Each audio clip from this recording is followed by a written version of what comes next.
Сәлеметсіздер ме? Сіздермен Заңғарағай. Бұл 7 сынып алгебра ТЖБ видеосы 2-90, екінші нұсқа, бірінші нұсқа видеосы каналда бар. Қарасаңыздар болады. Қазір екінші нұсқа видеосы.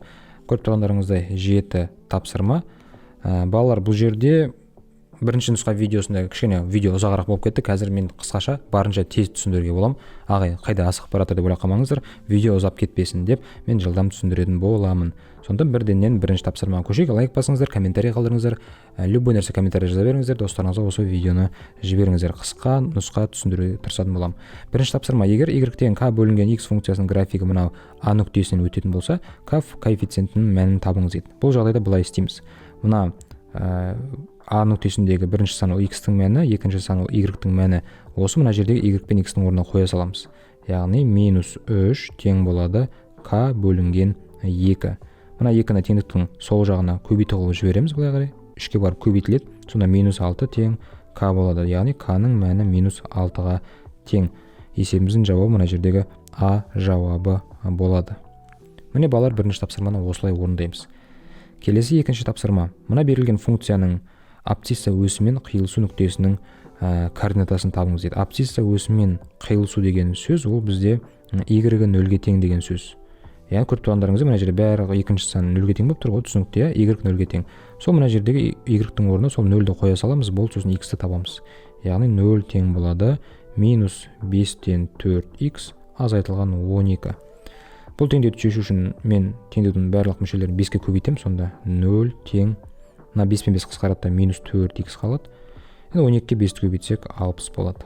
-4x-ті сол жаққа +4x қылып алып келемін.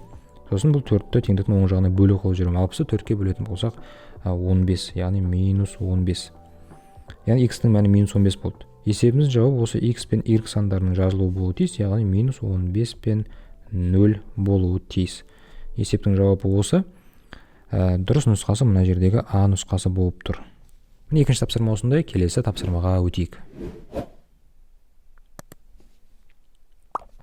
Үшінші тапсырмада мына бір 0-2 нүктесінен өтетін және мына y -6x функциясының графигіне параллель болатын функцияның формуламен жаз дейді.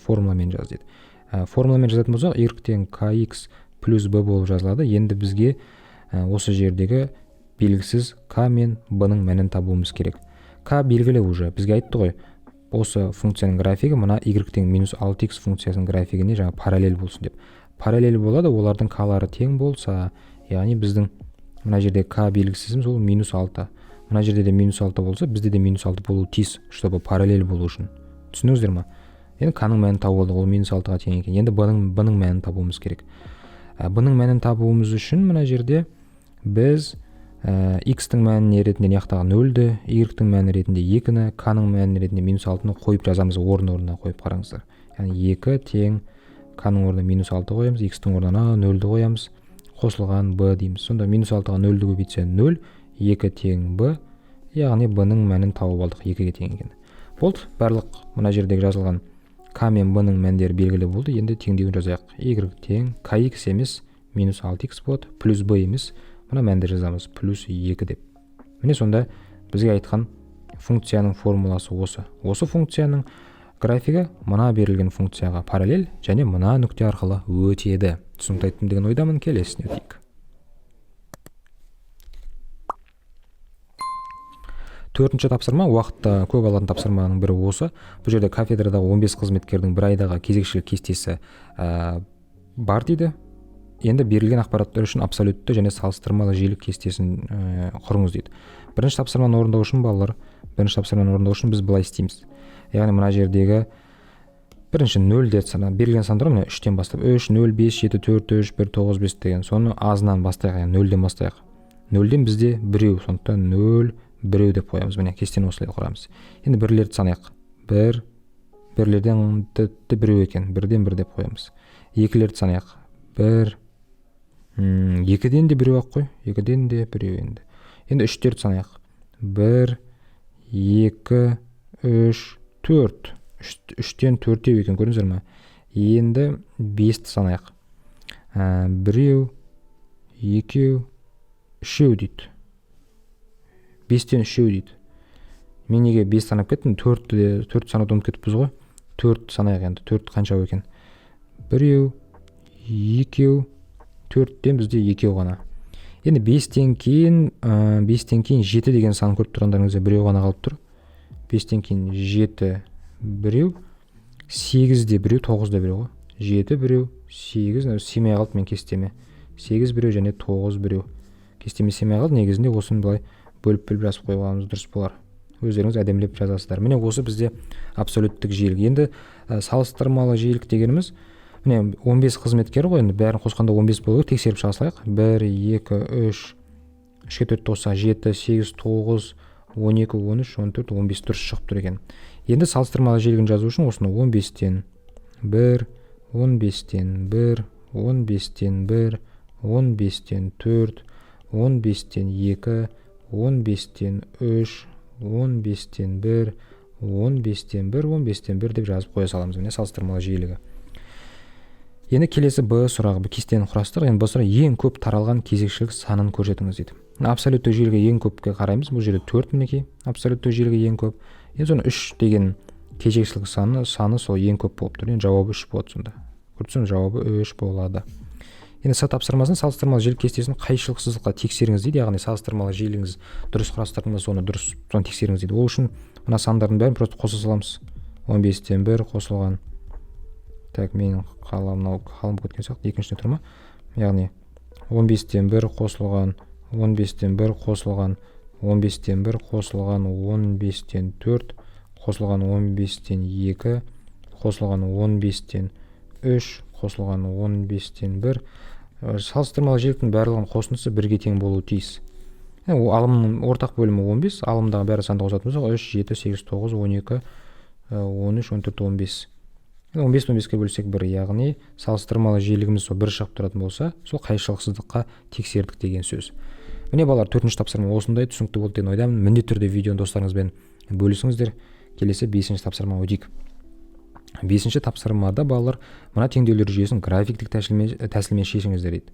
Енді теңдеулер жүйесін жаңа қосу әдісімен, алмастыру әдісімен шешуге болады. Біз енді графиктік тәсілмен шешеміз. Тез айтайын. Графиктік тәсілмен шешу дегеніміз бірінші теңдеуді жазамыз. Y тең -1,5x тең болады -2 деп.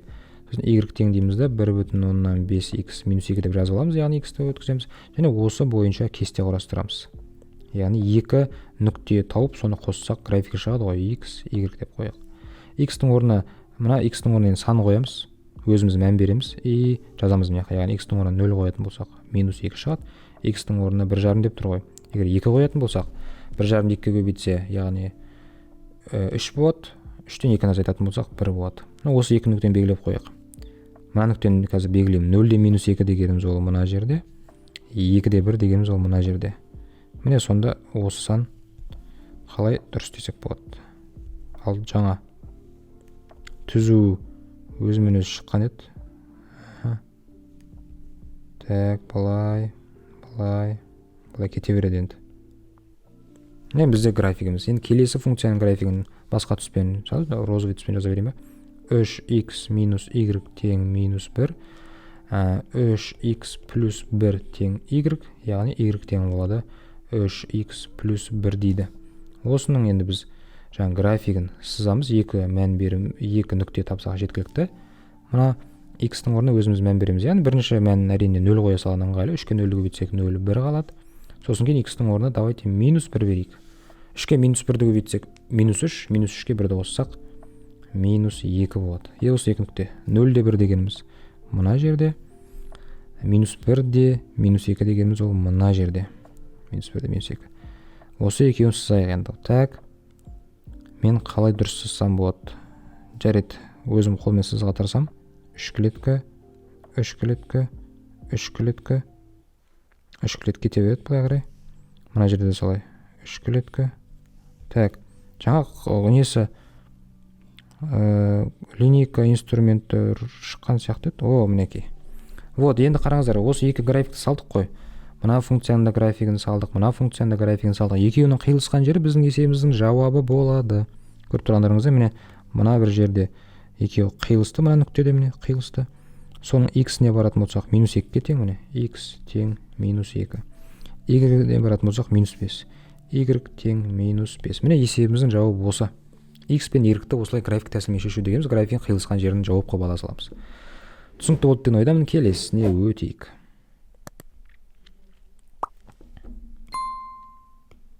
Келесі 6-шы тапсырма. Математикадан жазбаша емтихан нәтижелері максималды балл 10 балл абсолюттік жиілік полигон түрінде берілген ақпаратты талдап анықтаңыз дейді. Енді бізде бірінші таңдама көлемін анықтау. Таңдама көлемін анықтау үшін біз былай істейміз. Енді суретке қараңыздар. Мысалы, мына балдық жүйе. Балдық жүйе. Сонда қараңыздар. 0 балл алғандардың саны 0. 1 балл алғандардың саны да 0. Енді 2 балл алғандардың саны қарасаңыздар, міне 5 оқушы. 2 балл 5 оқушы алған. 3 балл 3 оқушы алған. 3 баллды 3 оқушы. 4 баллды 0 оқушы алған. 5 баллды 2 оқушы алған. 6 баллды көріп тұрғандарыңызда 11 оқушы алған ғой. 6 баллды 11 оқушы алған. 7 баллды 9 оқушы алған. Осылай жазып аламыз. 8 баллды 4 оқушы алған. Және де 9 баллды 5 оқушы алған. 9 баллды. 10 баллды 1 оқушы ғана алған. Яғни мінекей мына жерде жазып қоятын болсақ, мынау балдардың саны, ал мыналар оқушы деп жазып қоя салайын. Мына енді тапсырмасын орындап жатырмыз деге. Так, мінекей. Енді таңдама көлемі дегеніміз осы сандардың қосындысы ғой, мынау 0, 0, 5, 3, 0, 2, 11, 9 деген осы сандардың бәрінің қосындысы біздің есебіміздің жауабы болады. Осының бәрін қосайық, қосу деп қоя салайын орталарына. Сіздер бөлек жазып қойсаңыздар болады. Так, 5-ке 1-ді қоссақ 6, 6-ға 4-ті қоссақ 10, 11-ге 9 20, яқта 30, 32, 32-ге 35, 5-ті қоссақ 40. 40. Таңдаманың көлемі 40. Бірінші есебіміздің жауабы 40 болады. Келесі Б тапсырмасы көпшілік оқушылардың алған баллы. Мына жерде енді 11 оқушы 6 балл алған ғой. Сондықтан біз Б тапсырмасына жазып қоямыз 6 балл. Көпшілік оқушы алған баллы. Енді келесі соңғысы С тапсырмасы. Бұл жерде егер 8, 9, 10 баллдарын жоғары нәтиже деп алса, жоғары нәтиже көрсеткен оқушылардың пайыз дейді. 8, 9, 10 балл алған оқушылардың санын есептейік. Ол 4, 5, 1. Яғни 10 оқушы, 8, 10 оқушы. Сонда 40-тан 10 ол қанша пайыз екенін табу керек. Сол 100-ге көбейтіп қоясыздар. Көрдіңіздер ме? Сонда мына 0 мен 0 қысқарады. 100-ді 4-ке бөлу керек болады. 100-ді 4-ке бөлетін болсақ 25, яғни 25 пайыз оқушылар. 25 пайыз оқушылар жоғарғы нәтиже көрсетті дейсіздер. Міне балалар, осы орында тапсырма. Лайк басыңыздар, комментарий қалдырыңыздар деп айтайын тағы да. Достарыңызға міндетті түрде жіберіңіздер. Түсінікті болса, келесі тапсырмаға өтейік.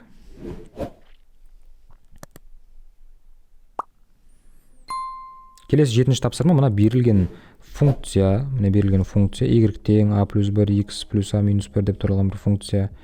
Функциясының графигі абсцисса өсін мына нүктеде қият дейді. Тағы бірден осы бір нүктеде қият десе, бірден жазып қойыңыздар. Мынау x-тің мәні, мынау y-тің мәні, a-ның мәнін табыңыз дейді, жарайды. Бірінші тапсырмаға кірсек, a-ның мәнін табыңыз дейді. Ол үшін жаңа x пен y-тің орнына қоя саламыз. X-тің мәні 2-ге, y-тің мәні 0-ге тең болып, соны жазып қоя саламыз. Яғни 0 тең a плюс 1, x-тің орнына қоямыз 2 қосылған a минус 1. 0 тең, жақшаны ашамыз 2a қосылған 2 қосылған a минус 1. 2a-ға a-ны қосса 3a болады. 3a. 2-ден 1-ді азайтатын болсақ 1, теңдіктің оң жағы, сол жағына минус 1 алып жіберейік. Сонда a-ның мәні минус 3-тен 1 болады. A-ның мәнін таптық бірінші сұрақта. Келесі b сұрағына келетін болсақ, функцияны kx плюс b түрінде жаз дейді. Енді мәндерін жаңа орнына қойып жазу керекпіз. Яғни y тең a плюс 1 емес, енді минус 3-тен 1 қосылған 1 болады. X қосылған минус 3-тен 1 дені соны жазамыз, минус 3-тен 1 деп. И азайтылған 1. Жақшаларды ашып қояқ. Y тең болады минус 3-тен 1 x қосылған x минус 3-тен 1 азайтылған 1. Мұна 3-тен құтылу үшін теңдеуімізді 3-ке көбейтіп жазсақ болады. Сонда 3y азайтылған, тең минус x қосылған 3x, мұна минус 1, мұна минус 3 болады. Сонда 3y минус x плюс 3x-тен 2x-ті береді, мұна бізде минус 4-ті береді. Енді барып, мұна 3-ті бөлі қойып жібере саламыз, яғни 3-тен 2x минус 3-тен 4. Міне функция kx плюс b түрінде жаздық b тапсырмасына. K-ның орнында көріп тұрғандарыңыздай 3-тен 2 тұр, b-ның орнында -3-тен 4 тұр. Мінекей сызықты функцияның графигін салмай, графигі қай ширектен өтпейтінін анықтаңыз дейді. Қай ширектен өтпейтінін анықтауымыз керек. Оны қалай анықтаймыз? Қазір мен мынаны бір жерге жинақтайын, кішірейтіп қоюға болатын секілді. Так, мынаны да бір жерге жинақтап кішірейтіп қоятын болатын секілді. Өйткені маған керек болып тұр орны жақта C тапсырмасын орындауға. Не дейді? Графигін салмай, яғни өздеріңіз білесіздер, мынау x-ті өсі, мынау y өсі, мынау бірінші ширек, мынау екінші ширек, мынау үшінші ширек, мынау төртінші ширек. Енді график көріп тұрғандарыңызды, егер де былай өтетін болса, үшінші ширекті кесіп өтпейді. Егер графигіміз былай өтетін болса, бірінші ширекті кесіп өтпейді. Біздің графигіміз примерно қандай болады? К плюс сан болғандықтан графигіміз жоғары бағытталған болады. Мына b минус сан болғандықтан мына бас нүктенің төменгі жағынан бағытталған болады. Мінекей. Сонда үшінші сұраққа жазамыз екінші ширектен өтпейді деп жазып қойсақ болады. Мінекей. Міне 7-ші тапсырма осында. Енді келесі соңғы 8-ші или біттім осымен. 7-ші тапсырма болған екен ғой. Жақсы балалар, видеомыз аяқталды. Онда лайк басыңыздар, комментарий қылып, достарыңыз осы видео міндетті түрде жіберіңіздер. Комментарий сұрақтарыңызды қойыңыздар. Келесі қандай видео шығады жаза беріңіздер. Сонымен видео ұзақ болмасын деп өзім айтқан болатым. Сонда көп әңгіме айтпай қояйын. Келе жатқан жаңа жылдарыңызбен құттықтаймын. Сіздермен болған Заңғар ағай. Келесі кездескенше.